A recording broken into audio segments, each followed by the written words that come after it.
اس لونڈی کا جواب سنو میرے بھائیوں.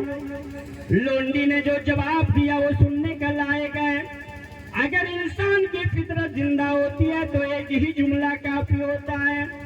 اس لڑکے نے جواب دیا, بادشاہ سلامت مجھے چوٹ تو لگ رہی ہے, مجھے درد تو ہو رہی ہے, لیکن اے بادشاہ سلامت ایک تھوڑی سی آرام کے لیے, تھوڑی سی آنکھ لگ جانے کے لیے اتنی بڑی سزا ہے, اتنی بڑی سزا ہے. جو اس بستر پر روزانہ آرام کرتا ہے, روزانہ سوتا ہے, اس کے لیے کتنی بڑی سزا ہونی چاہیے. میرے پیارے بھائیوں, بادشاہ نے 21 سال تک حکومت کی. بادشاہ نے اپنی سلطنت کو ٹھکرا دیا اور اپنی سلطنت کو ٹھکرا کر علماء کرام کی صحبت میں لگ گئے اور دین کی کام کرنے لگے. میرے پیارے ساتھیوں, ایک ہی جملہ کہی اس لڑکی نے کہ وہ بادشاہ نے 21 سال کا حکومت کو ٹھکرا دیا اور عالم دین کے سامنے آیا, اور جو بچی ہوئی زندگی تھی وہ دین کے کام میں انہوں نے خرچ کر دیا. میرے پیارے ساتھیوں, ایسے ایسے واقعات اگر انسان کی فطرت زندہ ہوتی ہے تو ایک ہی جملہ کافی ہوتا ہے. میرے بھائیوں, 2 گھنٹے تقریر کرنے سے کوئی فائدہ نہیں. اب آئیے, صحابہ کرام کس طرح اللہ کے نبی صلی اللہ علیہ وسلم سے محبت کیا کرتے تھے. میرے پیارے ساتھیوں, ہمیں بھی چاہیے کہ ہم اسی طرح محبت کریں, صحابہ کرام کے نقش قدم پر ہم چلیں. میرے پیارے بھائیوں, اللہ کے نبی صلی اللہ علیہ وسلم سے محبت کرنے والے صحابہ کو دیکھیے کہ اللہ کے نبی صلی اللہ علیہ وسلم جب بلغم کو تھوکتا تھا تو اس بلغم کے لیے سب دوڑ پڑتے تھے. ایسا معلوم ہوتا تھا کہ آپس میں لڑ جائیں گے, اور جو جس کو جتنا ملا وہ اپنے ہاتھوں میں لے کر اپنے بدن پر مل لیا کرتے تھے. یہ صحابہ کرام کی محبت تھی. میرے پیارے ساتھیوں, اللہ کے نبی صلی اللہ علیہ وسلم وضو کرنے کے لیے جو لوٹے میں پانی بچ جایا کرتا تھا, اس پانی کو حاصل کرنے کے لیے سارے صحابہ دوڑ پڑتے تھے, اور ایسا لگتا تھا کہ صحابہ آپس میں لڑ پڑیں گے. جتنا جس کو پانی ملتا تھا اتنا پانی وہ حاصل کر لیتے تھے اور تبرک سمجھ کر اپنے بدن پر مل لیا کرتے تھے. میرے پیارے بھائیوں, یہ محبت تھی صحابہ کرام کو اللہ کے نبی صلی اللہ علیہ وسلم سے. میرے پیارے بھائیوں, صحابہ کرام نے کہا کہ ہم نے کسی بادشاہ کی اتنی تعظیم کرتے ہوئے نہیں دیکھا جتنا ہم نے جناب محمد رسول اللہ صلی اللہ علیہ وسلم کی تعظیم کرتے ہوئے ہم نے دیکھا. یہ محبت تھی. جب اللہ کے نبی صلی اللہ علیہ وسلم گفتگو کیا کرتے تھے تو سارے صحابہ کرام خاموش ہو جایا کرتے تھے, سامعین تو خاموش ہو جایا کرتے تھے کہ اللہ کے نبی صلی اللہ علیہ وسلم گفتگو کر رہے ہیں. یہ محبت تھی. میرے پیارے بھائیوں, میرے پیارے ساتھیوں, اب آئیے صحابہ کرام کس طرح محبت کیا کرتے تھے اللہ کے نبی جناب محمد رسول اللہ صلی اللہ علیہ وسلم سے. کہ سیرت النبی میں آیا ہے, سیرت النبی میں آیا کہ مشرکین نے اللہ کے نبی صلی اللہ علیہ وسلم کے مکان کو گھیر رکھا تاکہ عرب کے بڑے بڑے سردار, قبائل کے سردار بیک وقت اللہ کے نبی صلی اللہ علیہ وسلم پر حملہ کر دیں گے اور عرب کے سارے قبائل پر خون کی ذمہ داری ان پر لگ جائے. میرے پیارے ساتھیوں, اللہ کے نبی صلی اللہ علیہ وسلم حضرت علی سے کہہ رہے ہیں, اے علی میرے بستر پر سو جانا, اے علی میرے بستر پر سو جانا, اور میں مدینہ جا رہا ہوں اور دیکھو مکہ کے کچھ امانتیں میرے پاس رکھی ہوئی ہیں, یہ امانت ہے دے کر تم بھی مدینہ چلے آنا.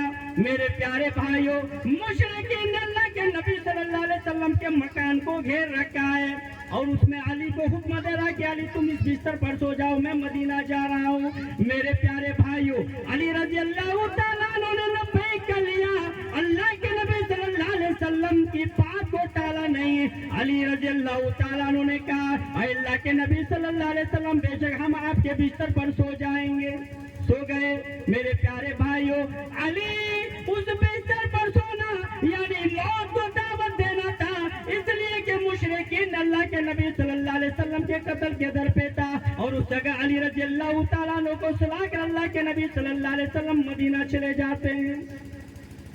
میرے پیارے بھائیوں حضرت ابو بکر صدیق رضی اللہ تعالیٰ عنہ اللہ کے نبی صلی اللہ علیہ وسلم راستے میں جا رہے ہیں، مشرکین پیچھے کیا ہوا ہے، تعاقب میں لگا ہوا ہے۔ میرے پیارے بھائی حضرت ابو بکر صدیق رضی اللہ تعالیٰ عنہ اللہ کے نبی صلی اللہ علیہ وسلم چلے جا رہے ہیں۔ ابو بکر کی محبت دیکھے میرے پیارے ساتھی، اللہ کے نبی صلی اللہ علیہ وسلم کس طرح سے محبت کیا کرتے تھے۔ راستہ میں چل رہے ہیں، ابو بکر رضی اللہ تعالیٰ عنہ کبھی آگے کو کود کر چلے جا رہے ہیں، پھر کچھ دیر کے بعد ابو بکر رضی اللہ تعالیٰ عنہ بائیں کی طرف کود کر چلے جا رہے ہیں، پھر کچھ دیر کے بعد دائیں کی طرف کود کر چلے جا رہے ہیں، پھر کچھ دیر کے بعد پیچھے کو ابو بکر رضی اللہ تعالیٰ عنہ رہ جاتے ہیں، پھر آگے کو کود جاتے ہیں۔ اللہ کے نبی صلی اللہ علیہ وسلم کر رہے ہیں اے ابو بکر یہ کیسا چل رہا ہوا، صحیح چلا کرو اے ابو بکر، کبھی آگے چلے جا رہے ہو، کبھی دائیں چلے جا رہے ہو، کبھی بائیں چلے جا رہے ہو، کبھی پیچھے کو ہو جا رہے ہو، اے ابو بکر صحیح چلا کرو۔ ابو بکر کا جواب سنو، ابو بکر رضی اللہ تعالیٰ عنہ نے کیا کہا، اے اللہ کے نبی صلی اللہ علیہ وسلم مجھے ڈر ہوتا ہے کہ دشمن آپ کو آگے سے حملہ کرنے کے لیے آ رہا ہے تو میں آگے کو کود کر چلا جا رہا ہوں، مجھے یہ خیال ہوتا ہے کہ اللہ کے نبی صلی اللہ علیہ وسلم دشمن بائیں کی طرف آپ کے لیے حملہ کرنے کے لیے آ رہا ہے تو میں بائیں کی طرف چلا جا رہا ہوں۔ اے اللہ کے نبی صلی اللہ علیہ وسلم مجھے یہ ڈر محسوس ہوتا ہے کہ بائیں کی طرف آپ پر حملہ کرنے کے لیے دشمن آ رہا ہے تو میں بائیں کی طرف چلا جا رہا ہوں۔ اے اللہ کے نبی صلی اللہ علیہ وسلم مجھے ایک خدشہ ہوتا ہے کہ آپ کے پیچھے سے دشمن حملہ کرنے کے لیے آ رہا ہے تو میں پیچھے چلا جا رہا ہوں۔ اے اللہ کے نبی صلی اللہ علیہ وسلم اگر تکلیف پہنچے تو مجھے پہنچے، اے اللہ کے نبی صلی اللہ علیہ وسلم آپ محفوظ رہیں، آپ کو کوئی نقصان نہیں ہونا چاہیے۔ میرے پیارے بھائیوں کیا محبت ہے، صحابہ کرام کو خود مت مٹنے کے لیے تیار ہو جایا کرتے تھے، لیکن جناب محمد رسول اللہ صلی اللہ علیہ وسلم کے لیے کوئی آنچ آنے نہیں دیا کرتے تھے۔ میرے پیارے بھائیوں صبح ہوتے ہی دونوں گارے سور میں پہنچ جاتے ہیں، گانے سور میں پہنچ جاتے ہیں۔ یہ ایک چھپنے کی جگہ تھی، چھپنے کی ایک جگہ تھی میرے پیارے بھائیوں۔ جب غار سور میں پہنچ جاتے ہیں ابو بکر صدیق رضی اللہ تعالیٰ عنہ کہتے ہیں اے اللہ کے نبی صلی اللہ علیہ وسلم آپ یہیں ڈر جائیے، غار کے اندر میں پہلے جاؤں گا، سارے جھاڑیوں کو صاف کروں گا، اس کے بعد آپ اندر جائیں گے۔ ابو بکر صدیق رضی اللہ تعالیٰ عنہ غار کے اندر چلے جاتے ہیں، سارے جھاڑیوں کو صاف کرتے ہیں، سارے سوراخوں کو بند کرتے ہیں، اپنے کپڑے سے پھاڑ کر اسی سوراخ کو بند کرتے ہیں۔ جب اچھی طرح سے صاف ہو جاتے ہیں، سوراخ کو بند کیا، ایک دو سوراخ بچ جاتے ہیں، اس کے بعد پھر کہتے ہیں اے اللہ کے نبی صلی اللہ علیہ وسلم آپ تشریف لے آئیے، ہم اچھی طرح سے غار کو صاف کر دیے ہیں۔ تب اللہ کے نبی صلی اللہ علیہ وسلم اسی غار کے اندر چلے جاتے ہیں، اور جانے کے بعد میرے پیارے بھائیوں سفر رات بھر سفر کیے ہوئے تھے، ابو بکر صدیق رضی اللہ تعالیٰ عنہ بھی تھکے ہوئے تھے، اللہ کے نبی صلی اللہ علیہ وسلم بھی تھکے ہوئے تھے۔ ابو بکر بیٹھ گئے، اسی گود میں اللہ کے نبی صلی اللہ علیہ وسلم بیٹھ جاتے ہیں۔ بیٹھنے کے بعد اللہ کے نبی صلی اللہ علیہ وسلم کی آنکھ لگ جاتی ہے، نیند آ جاتی ہے، آنکھ سوتی ہے مگر دل جاگتا ہے۔ میرے پیارے بھائیوں اللہ کے نبی صلی اللہ علیہ وسلم حضرت عمر فاروق رضی اللہ تعالیٰ عنہ کے گود میں سو جاتے ہیں۔ سونے کے بعد ابو بکر صدیق رضی اللہ تعالیٰ عنہ جو سوراخ میں اپنے پیر رکھا ہوا تھا، اس سوراخ سے کسی زہریلے جانور نے ڈس لیا، کاٹ لیا۔ میرے پیارے بھائیوں زہر پورے بدن میں پھیل گیا، تکلیف برداشت نہیں کر پایا۔ اب ابو بکر صدیق رضی اللہ تعالیٰ عنہ جنبش بھی نہیں کر رہے ہیں، ہل ڈول بھی نہیں رہے ہیں کہ اگر ہم ہل جائیں گے تو اللہ کے نبی صلی اللہ علیہ وسلم کی آنکھ کھل جائے گی، آنکھ کھل جائے گی۔ اس لیے ابو بکر صدیق رضی اللہ تعالیٰ عنہ ہل ڈول بھی نہیں رہے ہیں، لیکن جو ہی زہر زیادہ پھیلنا شروع ہو گیا، تکلیف زیادہ ہو گئی، برداشت باہر ہو گیا، تب ابو بکر صدیق رضی اللہ تعالیٰ عنہ کی آنکھوں سے گرم گرم آنسو اللہ کے نبی جناب محمد رسول اللہ صلی اللہ علیہ وسلم کے چہرے مبارک پر پڑ جاتے ہیں۔ پڑھنے کے بعد اللہ کے نبی صلی اللہ علیہ وسلم کی آنکھ کھل جاتی ہے، دیکھ رہے ہیں کہ ابو بکر صدیق رضی اللہ تعالیٰ عنہ جانوں کا تار رو رہے ہیں اور آنکھوں سے تارے مبارک بھیگ چکی ہے۔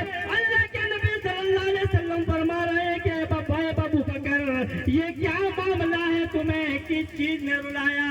اے ابو بکر تم کیوں رو رہے ہو؟ تمہاری آنکھوں سے آنسو کیوں بہ رہا ہے؟ اے ابو بکر کیا بات ہے ذرا بتاؤ۔ ابو بکر کہنے لگا اے اللہ کے نبی جناب محمد رسول اللہ صلی اللہ علیہ وسلم، میرے ماں باپ آپ پر قربان ہو، مجھے کسی زہریلے جانور نے ڈس لیا ہے۔ میرے پیارے بھائیوں، اللہ کے نبی صلی اللہ علیہ وسلم اسی جگہ پر اپنا لعاب کو لگا دیتے ہیں اور زہر ختم ہو جاتا ہے۔ یہ محبت تھی صحابہ کرام کو اللہ کے نبی صلی اللہ علیہ وسلم سے۔ میرے پیارے